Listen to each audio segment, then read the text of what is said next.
పేదరాశి పెద్దమ్మ కథలు. దైవలీల. యువరాజు చండు మహారాజుగా ప్రమాణ స్వీకారం చేయబోతున్నాడు.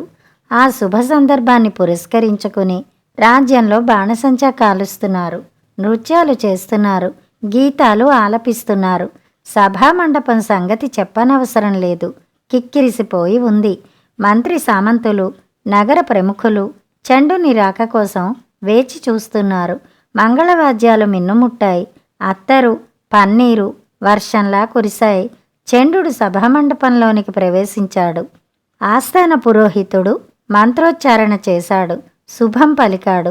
భగవద్గీతను చండునికి అందచేసి పట్టుకుని ప్రమాణం చేయమన్నాడు, వల్లెవేయమన్నాడిలా: అనన్యాశ్చింతయంతో మాం ఏ జనా పర్యుపాసతే తేషాం నిత్యాభియుక్తానాం యోగక్షేమం వహామ్యహం. మరి ఏ ఇతర కోరికలు లేక ఎవరైతే నన్నే శరణు వేడుతారో, నన్నే ఆరాధిస్తారో అలాంటి స్థిరచిత్తులైన వారి యోగక్షేమాలను నేనే చూసుకుంటాను. పురోహితుడు చెప్పిన మాటలను చండు వల్లెవేయలేదు సరికదా. అతన్ని కోపంగా చూస్తూ అడిగాడిలా: ఈ మాటలు నేను నా ప్రజలకు చెబుతున్నట్టా, లేక గీతాచార్యుడు నాకు చెబుతున్నట్టా? తమరు ఎలా అర్థం చేసుకుంటే అలాగే మహారాజా అన్నాడు పురోహితుడు. అర్థం పర్థం లేని ఇలాంటి ప్రవచనాల మీద ప్రమాణం చెయ్యటం నాకిష్టం లేదు, నేను చెయ్యను అన్నాడు చండు. చేయనంటే తరతరాలుగా వస్తున్న సంప్రదాయం ఇది. ప్రమాణం చేసిన తర్వాతనే కిరీటధారణ చేయాలి. చెప్పలేక చెప్పాడు పురోహితుడు. ఆపండి మీ ప్రేలాపనలు అన్నాడు చండు. భగవద్గీతను పురోహితుని మీదకి విసిరి కుట్టాడు. పురోహితుడు చేతులు చాచి అందుకున్నాడు కాబట్టి సరిపోయింది, లేకపోతే గీత నేలపాలయ్యేది. కిరీటధారణ చెయ్యండి, అవతల వేటకు వేళ అయింది ఆదేశించాడు చండు. చేసేది లేక పురోహితుడు చండునికి కిరీటం పెట్టాడు. పెట్టి మహారాజు చండునికి అని గట్టిగా అరిచాడు. తప్పనిసరే జైజేలు పలికారు ప్రజలు. ఆనందించాడు చండు. గుర్రాన్ని అధిరోహించి వేటకు బయలుదేరాడు. అతన్ని అనుసరించారు భటులు. అంతా నగర పొలిమేరలు దాటారు, అడవిలోనికి ప్రవేశించారు. ఎక్కడా ఒక్క మృగం కూడా కనిపించలేదు చండునికి. వేటాడితేనే గాని పచ్చి మంచినీళ్లు కూడా ముట్టకూడదనుకుని 1000 కళ్ళతో వెతకసాగాడు. బంగారు లేడి కనిపించిందతనికి. ఆశ్చర్యపోయాడు. బంగారు లేడి ప్రస్తావన పురాణాల్లో ఉన్నట్టుగా విన్నాడు. ఇప్పుడు కళ్ళతో చూస్తున్నాడు. ఎట్టి పరిస్థితుల్లో వదలకూడదనుకున్నాడు దానిని. లేడిని వేటాడి తీరాల్సిందే అనుకున్నాడు. వెంటపడ్డాడు. లేడి అటు పరిగెత్తి ఇటు పరిగెత్తి చండుని ముప్పు తిప్పలు పెట్టింది. లేడిని అనుసరిస్తూ పరుగు తీయటంలో భటులకు దూరమయ్యాడు చండు. వారికి కనిపించకుండా పోయాడు. పరిగెత్తి నదీ తీరానికి చేరుకున్నది లేడి. చండు కూడా అక్కడికి చేరుకున్నాడు. అతన్ని చూసి లేడి నదిలోనికి ప్రవేశించి అవతలి గట్టుకు చేరుకుంది. అక్కడి నుంచి పారిపోయేందుకు ప్రయత్నిస్తూ తీగల్లో చిక్కుకుని బిక్కుబిక్కుమంటూ అటూ ఇటూ చూడసాగింది. చిక్కింది లేడి అనుకున్నాడు చండు. గుర్రాన్ని దిగాడు. నది దాటి అవతలి ఒడ్డుకు చేరుకోవాలి. ధరించిన రాచదుస్తులతో ఈదడం అసాధ్యం కాబట్టి దుస్తులు విడిచి ఏదేని పీలిక కట్టుకుని అవతలి ఒడ్డుకు చేరుకోవాలనుకున్నాడు. చుట్టూ చూశాడు. గుడ్డపీలిక ఒకటి ఒడ్డున ఉన్న చెట్టుకు వేలాడుతూ కనిపించింది. తీసుకున్నాడు దాన్ని. ధరించిన దుస్తులు విడిచి పీలిక ధరించాడు.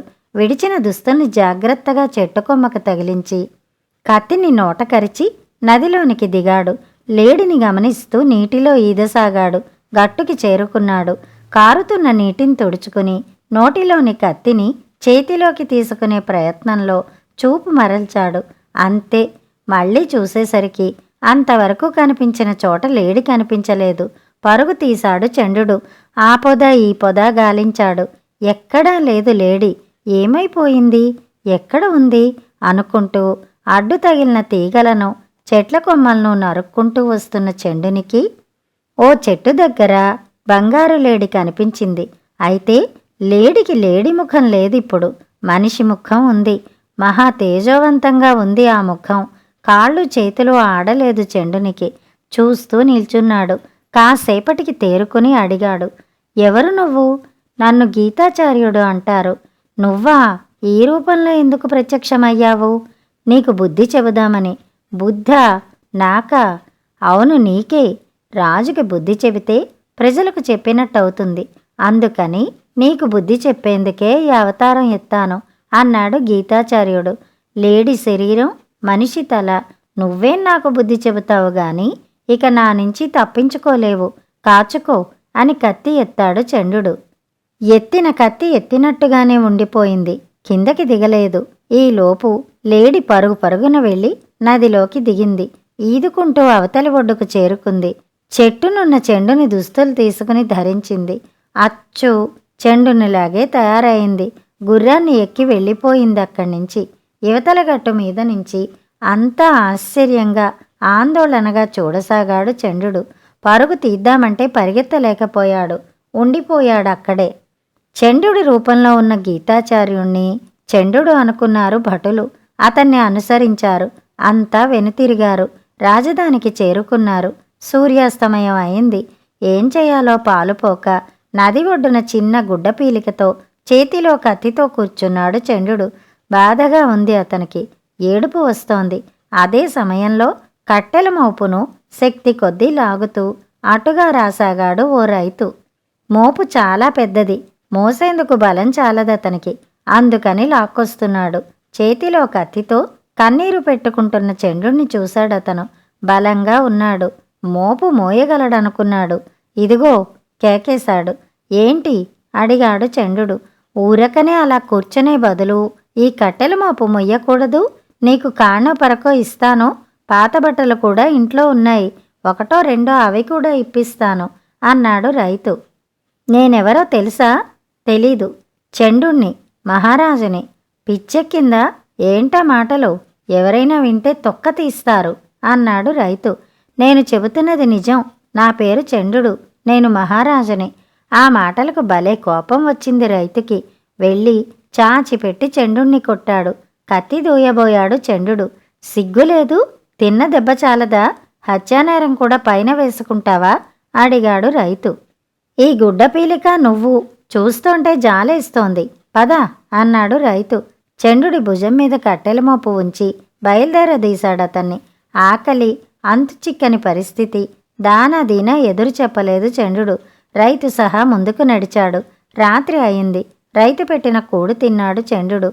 ఇచ్చిన బట్టలు కట్టుకున్నాడు. వస్తున్న నిద్రను ఆపుకుని రాజధానికి పరుగు తీశాడు. అంతఃపురానికి చేరుకున్నాడు.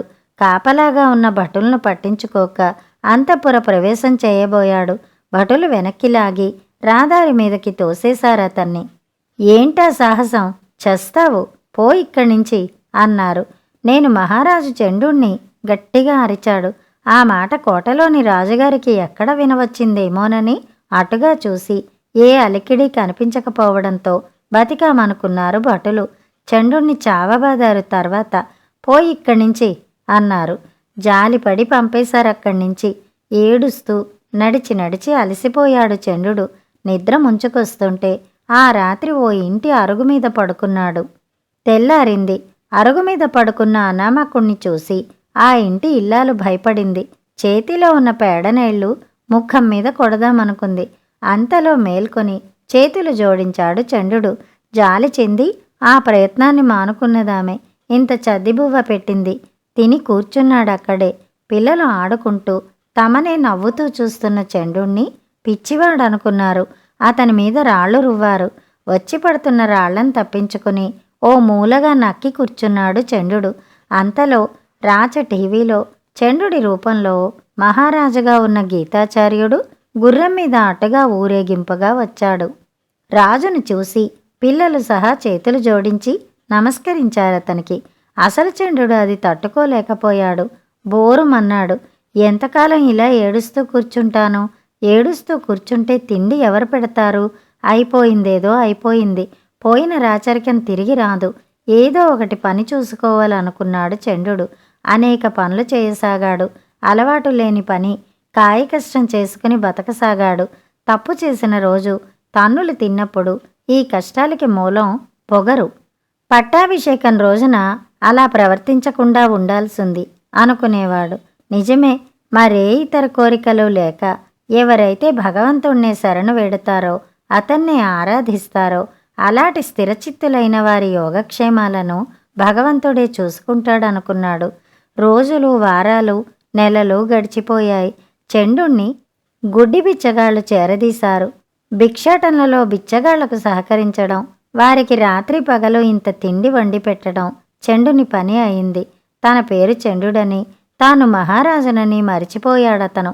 ఒకనాడు దండోరా వినవచ్చింది. వారం రోజుల పాటు రాజమందిరంలో బిచ్చగాళ్లకు మాత్రమే విందు ఏర్పాటు చేస్తున్నారు. విందు అనంతరం రాజుని ఏకాంతంలో కలిసి కష్టసుఖాలు వెళ్ళబోసుకోవచ్చు. బిచ్చగాళ్లతో పాటు చండు కూడా అంతఃపురంలో వరుసలో నిల్చున్నాడు. అంతఃపురాన్ని వింతగా చూస్తున్న అందరితో పాటు అతను చూడసాగాడు. అందులో అణువణువు అతనికి తెలుసు, తెలియంది లేదు. అయితే అంతఃపురానికే తానెవరో తెలియదనుకున్నాడు చండు. కళ్ళు చెమర్చుకున్నాడు. విందు అయిపోయింది. రాజుని ఏకాంతంలో కలిసే అవకాశం వచ్చింది. చండుని వంతు వచ్చింది. కలుద్దామా వద్దా మీమాంసలో పడ్డాడతను. ఆ మీమాంసలో ఉంటుండగానే భటులు అతన్ని రాజు ముందు ప్రవేశపెట్టి వెళ్ళిపోయారు. నువ్వు నిజంగా బిచ్చగాడివేనా అడిగాడు రాజు, చండుడి రూపంలో ఉన్న గీతాచార్యుడు. కాదు మహారాజా, గర్వంతో భగవంతుణ్ణి ఎదిరించి బీదరికాన్ని కొని తెచ్చుకున్న వాణ్ణి, గుడ్డి బిచ్చగాళ్లకు వండి పెడుతూ ఇలా బతుకుతున్నవాణ్ణి. నీలో చాలా మంచి మార్పు వచ్చింది. పశ్చాత్తాపాన్ని మించిన శిక్ష లేదు. నీ సింహాసనం నీకిచ్చేస్తాను, తీసుకో. వద్దు మహారాజా, గర్విష్ఠులు, పొగరుబోతులు రాజులు కాకూడదు. సర్వాంతర్యామి సర్వేశ్వరుడే అందరికీ రాజు. ఈ సంగతి తెలుసుకున్న వివేకులే రాజులు కావాలి. ఈ ప్రపంచానికి ఆ జగద్రక్షకుడే మహారాజు. అతన్నే నేను నమ్ముకున్నాను. నా యోగక్షేమాలు అతనే చూసుకుంటున్నాడు. అందులను జాగ్రత్తగా చూసుకోమని ఆదేశించాడు. చూసుకుంటున్నాను. ఇప్పుడు రాజునైతే వారిని ఎవరు చూసుకుంటారు? వారికి ఎవరు దిక్కు? నేను, నా మీది నమ్మకాన్ని నేను వమ్ము చెయ్యను అన్నాడు గీతాచార్యుడు. మహారాజా, ఆశ్చర్యపోయాడు చండు. చేతులు జోడించి అతని పాదాలను ఆశ్రయించాడు. భుజాలు పట్టుకుని నవ్వుతూ చండుణ్ణి పైకి లేపాడు గీతాచార్యుడు. తన శిరస్సు మీది కిరీటాన్ని తొలగించి చండుడి తలపై దాన్ని అలంకరించాడు. అతని దుస్తులు కూడా మార్చివేశాడు. శుభం అన్నాడు. అదృశ్యమైపోయాడు. భటులు వచ్చారు. ఎటువంటి మార్పునూ వారక్కడ గమనించలేకపోయారు. చండు మహారాజుగా సింహాసనాన్ని అధిష్ఠించాడు. అంతా దైవలీల అనుకున్నాడు. కథ సమాప్తం. కథ కంచికి, మనం ఇంటికి.